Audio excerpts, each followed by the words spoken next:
I ladri hanno fatto irruzione in 3 villette vicine, una accanto all'altra. Hanno tagliato la rete, si sono intrufolati, poi hanno scassinato porte o finestre ed hanno messo a segno i colpi. In tutte le case erano presenti i proprietari. Eravamo in casa, fortunatamente eravamo al piano di sopra, e mentre loro si sono occupati del piano inferiore, mentre ai miei suoceri è andata peggio perché sono andati a prendere anche dei valori che avevano in camera mentre loro stavano dormendo. Hanno rubato oro, la fede nuziale, bracciale e gioielli della figlia. Non solo, ma anche 600 euro che la famiglia aveva appena prelevato dal bancomat, i soldi che servivano per delle visite mediche. La rabbia ti porterebbe a dire mi sveglio e faccio questo, faccio quello, ma alla fine ci è andata bene perché non sai mai cosa trovi di fronte. Rabbia, ma anche tanta paura. Nella villetta, accanto, i suoceri. La signora è ancora scossa e ci chiede di non farsi riprendere dalle telecamere, ma ci spiega che i ladri da loro sono entrati in camera da letto. Sono andata in camera e ho visto che mi mancava un cofanetto dall'armadio,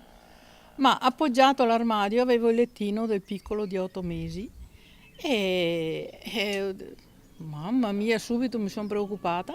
Paura.